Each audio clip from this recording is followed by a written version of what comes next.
Welcome friends, আজকে যে ভিডিওটি তোমাদের সামনে শেয়ার করব সেই ভাইটাল ভিডিওটা হলো ক্লাস 8 এর লাইফ সায়েন্স। এই লাইফ সায়েন্স চ্যাপ্টারের দশম পার্ট থেকে তোমাদের সামনে আজকে শেয়ার করব।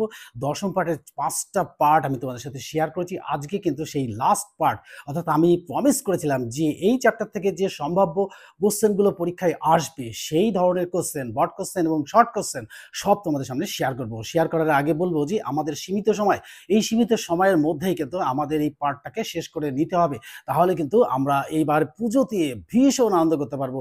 সেই আনন্দ উপভোগের রাস্তায় কিন্তু আমি তোমাদের আজকে দেখাবো। তাহলে চলো আমরা শুরু করি সেই ভাইটাল ভিডিও। কোন ভাইটাল ভিডিও? সেই ভাইটাল ভিডিও যেটি নাকি দশম পার্ট, অর্থাৎ 8 এর দশম পার্ট তোমাদের সাথে শেয়ার করব।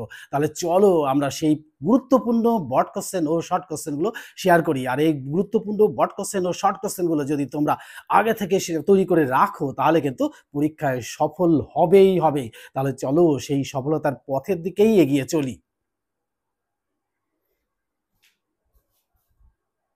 দেখো, সেই সফলতার পথের দিকে এগিয়ে চলার আগে আমি তোমাদের বলবো যে আমি প্রমিস করেছিলাম যে এই চ্যাপ্টার থেকে, অর্থাৎ দশম চ্যাপ্টার থেকে, ক্লাস 8 এর এই দশম চ্যাপ্টার থেকেই যে কোশ্চেনগুলো আমি তোমাদের সামনে শেয়ার করছি, এই কোশ্চেনগুলো কিন্তু পরীক্ষায়, অর্থাৎ থার্ড সামেটিভ অর্থাৎ ফাইনাল সামেটিভের জন্য কিন্তু এটা ভীষণই গুরুত্বপূর্ণ। সেই গুরুত্বপূর্ণ কোশ্চেনগুলো উত্তর সমেত আমি তোমাদের শেয়ার করব। তাহলে শেয়ার করার আগে বলবো যে সবাই কিন্তু ভিডিওটি দেখার সাথে সাথে একটা করে লাইক দিয়ে দেবে, আর লাইক দেওয়ার পরেও কিন্তু বন্ধুদের মধ্যে শেয়ার করে দেবে। আর বন্ধুদের মধ্যে শেয়ার করে দিলেই কিন্তু কি হবে, বন্ধুরাও সেই কোশ্চেন সম্পর্কে জানতে পারবে এবং তারাও কিন্তু সফলতা লাভ করবে, তারাও পুজোর আনন্দটাকে উপভোগ করবে।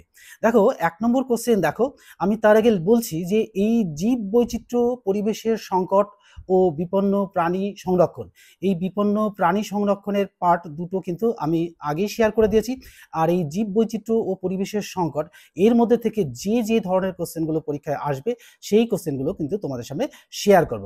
দেখো, 1 নম্বর কোশ্চেন দেখো, কোন সালকে আন্তর্জাতিক বনবর্ষ হিসাবে ঘোষণা করা হয়? অর্থাৎ 2011 সালকে আন্তর্জাতিক বনবর্ষ হিসাবে গণ্য করা হয় বা ঘোষণা করা হয়।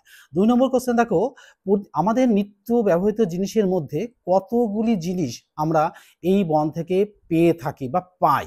অর্থাৎ 5,000-এরও বেশি জিনিস কিন্তু আমরা এই বন থেকে পেয়ে থাকি। দেখো, 3 নম্বর কোশ্চেন দেখো, পৃথিবীর মোট স্থলভাগের কত শতাংশ বনে ঢাকা?